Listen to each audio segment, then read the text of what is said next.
The Not-So-Serious Legend of Sleepy Hollow by Washington Irving.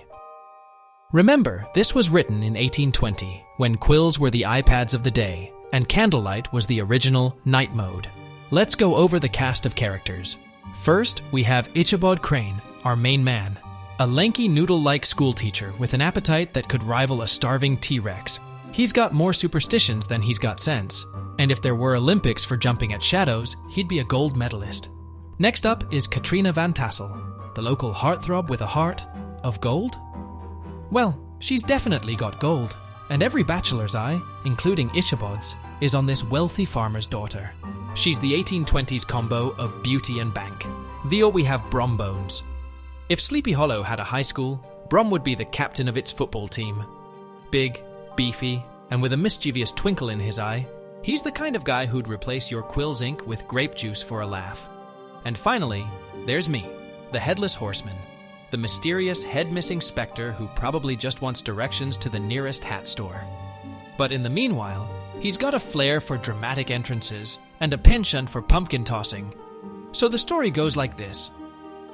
Ichabod is a superstitious and lanky man, easily frightened but also quite ambitious. He sets his sights on Katrina Van Tassel, the daughter of a wealthy farmer. By courting Katrina, Ichabod hopes not only to marry her, but also to inherit her father's vast wealth.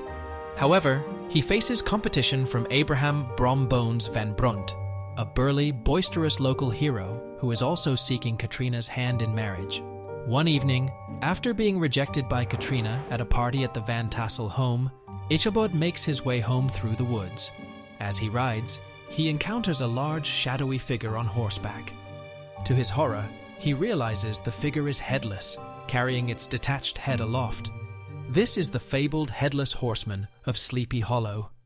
A frantic chase ensues, with Ichabod desperately trying to reach the safety of a nearby church, believing that the ghost would vanish upon reaching hallowed ground. However, just as he's about to cross the bridge near the church, the phantom hurls his detached head, revealed to be a pumpkin, at Ichabod. The next morning, the townspeople find Ichabod's horse and the shattered pumpkin, but the schoolteacher himself has vanished. Rumors spread, with some believing he was spirited away by the ghost, while others think he simply left town out of fear or embarrassment. Shortly thereafter, Brombones, who often has a knowing and mischievous look whenever the ghostly chase is mentioned, marries Katrina. This leads some locals to suspect that it might have been Brom, not any phantom, who scared Ichabod away that night. The story leaves the true nature of Ichabod's encounter and his ultimate fate ambiguous, allowing the legend of Sleepy Hollow to grow in the telling and retelling. So there you have it, folks. A tale of love, pranks, and a headless guy with a pumpkin problem. The next time you're in a sleepy town and hear a horse's gallop, maybe just check for missing heads and keep an eye out for flying pumpkins. The end.